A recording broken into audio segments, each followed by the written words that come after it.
Lucknow Kanpur express way 62 కిలోమీటర్లు పైన ఏదో ఉంది. మొత్తానికి 63 కిలోమీటర్ల లోపే. దీనికోసం 42,000 కోట్ల ఖర్చు పెట్టింది కేంద్ర ప్రభుత్వం, రాష్ట్ర ప్రభుత్వం. కానీ ఇది ఓపెనింగ్ అయినటువంటి 12 రోజులకే డ్యామేజ్ అయిపోయింది. ఇంతకీ దీని కాంట్రాక్టర్ ఎవడ్రా అంటే బీజేపీ ఎంపీ నవీన్ యాదవ్ తమ్ముడు. వీడు ఇంతకుముందు అధికారులకి లంచాలు ఇవ్వాలని దీని మీద సిబిఐ కేసు కూడా నమోదు చేసింది. పిఎన్సి ఇన్ఫ్రాస్ట్రక్చర్ అనే ఒక కంపెనీ ఉంది వీళ్ళకి. అప్పుడు సిబిఐ కేసు నమోదు చేస్తే 1 సంవత్సరం పాటు బ్యాన్ విధిస్తే తర్వాత మళ్ళీ వీళ్ళ మీద బ్యాన్ ఎత్తేసిన తర్వాత మళ్ళీ సేమ్ ఇదే. అంటే ఎంత తినుంటారు వీళ్ళు? 4,200 కోట్ల రూపాయలు దాని మీద పెడితే పోనీ కాంట్రాక్టర్ ముందు డబ్బులు పెడతాడు కాబట్టి తర్వాత బిల్లులు పాస్ అయ్యి ఉంటాయి కాబట్టి ఆ పైన 200 కోట్లు రాకపోయినా 4,000 కోట్ల రూపాయలు వీళ్ళకి పాస్ అవుతాయి. 4,000 కోట్ల రూపాయలు పాస్ అయితే తక్కువలో తక్కువ 500 కోట్లు ఆయన తీసుకున్న 3,500 కోట్ల రూపాయలు ఈ రోడ్డు మీద పెడితే ఈరోజు ఈ పరిస్థితి ఇలా ఉంటుందా? అంటే ఎంత తినేస్తున్నారు? అధికారులకి లంచం, నాయకులకి లంచం, మళ్ళీ వీళ్ళకి లాభం, ఇవన్నీ ఉంచుకొని దాని మీద పెట్టేది ఎంత ఉంటుంది? నాకు తెలిసి ఒక 1,200 కోట్లు పెట్టి ఉంటారు.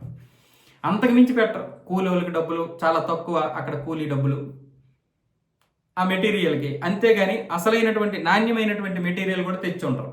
లేకపోతే 12 రోజులకి ఇన్ని వేల కోట్లు ఖర్చు పెట్టినటువంటిది ఏ విధంగా ఇది అయిపోద్ది?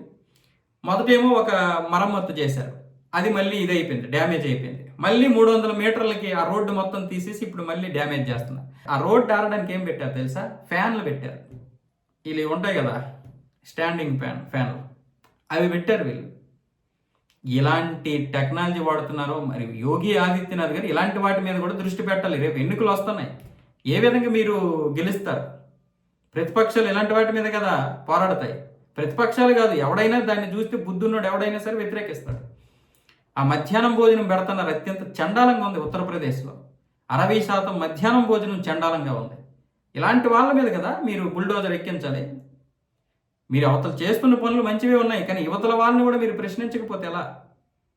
ఇలాంటి వారిని మీరు బ్యాన్ చేసేయండి. ఎవడైనా కానీ దేశం కోసం మీరు పాటుపడుతున్నప్పుడు, ఇలాంటి వెధవలు ఉన్నప్పుడు దేశం కోసమే కదా, మీకోసం కాదు కదా. అలాంటప్పుడు ఇలాంటి వెధవల్ని మొత్తం నాశనం చేసేయండి, తీసి బారేయండి. 1 సంవత్సరము 6 నెలలు ఎవడ చెప్పాడు? మనవాడైతే ఒకలాగా, ఇతరులైతే ఒకలాగా.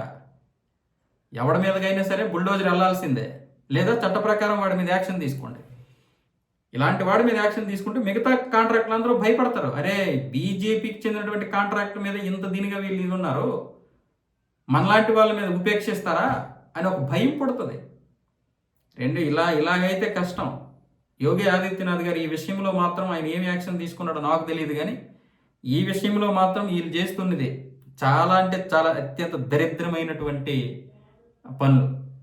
ఈ విషయంలో యాక్షన్ తీసుకున్నారంటే ఒకవేళ తీసుకున్న ఆలస్యంగా తీసుకున్నట్లే లెక్క. రేపు పొద్దున్న ప్రతిపక్షాలకి మీరు ఆయుధం ఇస్తున్నారు యోగి గారు, మీరంటే నాకు చాలా గౌరవం. కానీ ఇలాంటి వాటిని మీరు ప్రోత్సహించడం, ఆ పిల్లల మధ్యాహ్నం భోజనం విషయంలో కూడా మీరు పట్టించుకోకపోతే నేనే చెప్తున్నాను కదా, ఇది నాకు అత్యంత చండాలంగా కనిపిస్తుంది.